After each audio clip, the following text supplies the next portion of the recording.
Hai investor, memasuki bulan April ini, penyebaran COVID-19 masih menjadi penyebab utama gejolak pasar. PT Manulife Asset Management Indonesia kembali hadir dengan ulasan pasar global dan domestik untuk Anda. Penyebaran COVID-19 sepanjang bulan Maret masih terus meningkat. Yang menarik adalah penyebaran virus ini di negara-negara Asia sudah jauh lebih terkendali, sedangkan di negara-negara Barat justru sedang tinggi-tingginya. Negara-negara Asia membutuhkan waktu sekitar 2 bulan untuk bisa mengendalikan wabah COVID-19. Semoga saja negara-negara Barat juga mampu melakukan yang sama. Sepanjang Maret lalu, pasar mengalami kepanikan luar biasa. VIX Index yang menggambarkan volatilitas atau ketidakpastian naik tajam. Bahkan sempat mencapai level yang sama dengan tahun 2008, walaupun pada akhir bulan kemarin sudah sedikit menurun. Kepanikan pasar di tengah penyebaran virus yang terus terjadi serta ketidakpastian dampak ekonomi yang ditimbulkan pandemi ini mendorong investor untuk mengurangi porsi aset-aset yang berisiko dan mencari aset-aset safe haven seperti obligasi negara Amerika Serikat dan mata uang dolar Amerika Serikat. Imbal hasil obligasi negara Amerika Serikat sempat turun tajam dan harganya mengalami kenaikan yang cukup tinggi. Hal ini disebabkan karena demand atas obligasi negara Amerika Serikat ini sempat naik drastis karena dianggap sebagai aset yang cukup aman. Demikian juga dengan mata uang dolar Amerika Serikat. Simpelnya, dalam kondisi kacau dan penuh ketidakpastian, aset yang paling mudah diperjualbelikan adalah mata uang, yaitu di sini dolar Amerika Serikat. Itu sebabnya demand-nya naik dan nilai tukarnya menguat, sehingga mata uang lainnya melemah termasuk juga rupiah. Hal ini bisa dilihat dari indeks yang disebut Dollar Index atau indeks DXY. Sama seperti indeks volatilitas tadi, memasuki akhir Maret lalu indeks ini sudah kembali menunjukkan penurunan. Bagaimana respon pemerintah negara-negara di dunia? Tentunya pemerintah dan bank sentral secara global tidak tinggal diam. Secara serentak, mereka mengeluarkan kebijakan akomodatif untuk menopang perekonomiannya. Banyak di antara kebijakan-kebijakan tersebut yang memecahkan rekor sebagai yang paling besar yang pernah diberikan sepanjang sejarah negara tersebut. Apa sih fungsi kebijakan-kebijakan tersebut? Yang pertama, kebijakan moneter, yaitu berupa penurunan suku bunga.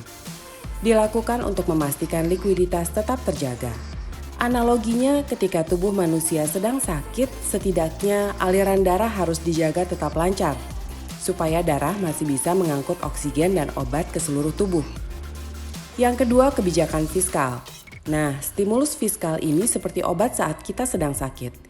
Kebijakan fiskal diarahkan untuk menopang masyarakat yang terdampak karena terhentinya roda perekonomian.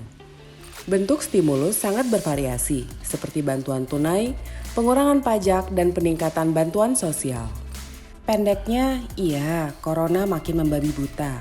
Pasar bergejolak naik turun walaupun saat ini sudah sedikit lebih tenang. Aliran darah sudah dipastikan lancar, dan obat-obatan mahal sudah dicekoki masuk ke dalam tubuh perekonomian negara-negara di dunia. Terus, sekarang apa yang mesti kita tunggu atau amati? Nah, sekarang ini ada 3 hal yang bisa membuat pasar berbalik arah. Artinya, volatilitas reda, pergerakan pasar kembali normal dan potensi pertumbuhannya kembali membaik. 3 hal tersebut adalah stimulus fiskal yang sudah dijalankan, stimulus moneter yang juga sudah dijalankan, dan yang ketiga dan masih tetap menghantui penuh ketidakpastian adalah penyebaran virus corona itu sendiri. Harapan kita dengan social distancing, lockdown, dan berbagai kebijakan pemerintah seputar COVID-19, wabah ini bisa segera reda.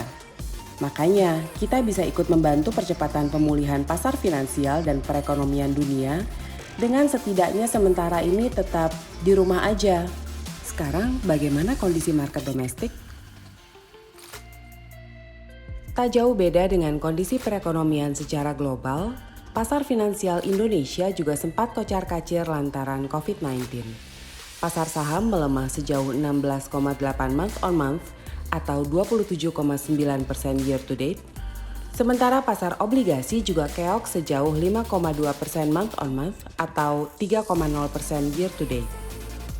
Pemerintah dan Bank Indonesia sadar betul bahwa dampak COVID-19 terhadap perekonomian kita tak bisa dianggap enteng. Pertumbuhan ekonomi 2020 diperkirakan akan turun cukup dalam. Sama seperti pemerintah di negara-negara lainnya di dunia saat ini, pemerintah Indonesia tengah sekuat tenaga memerangi imbas COVID-19. Dari sisi stimulus fiskal, pemerintah menyiapkan anggaran baru serta merealokasi anggaran dari pos pengeluaran lainnya untuk penanganan dampak ekonomi COVID-19 dengan fokus pada penyelesaian masalah kesehatan, mendukung daya beli masyarakat, dan memitigasi perlambatan bisnis.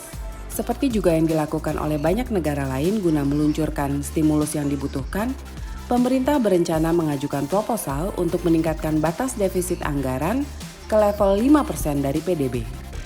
Dari sisi moneter, sepanjang 2020 ini saja, Bank Indonesia sudah memangkas suku bunga sebanyak 2 kali, masing-masing sebanyak 0,25% dari 5% ke 4,5%.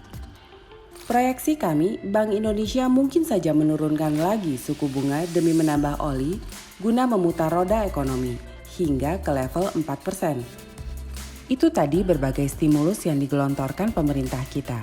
Stimulus gunanya untuk memperkuat kondisi yang ada. Nah, sekarang bagaimana sebenarnya kondisi sistem keuangan kita saat ini?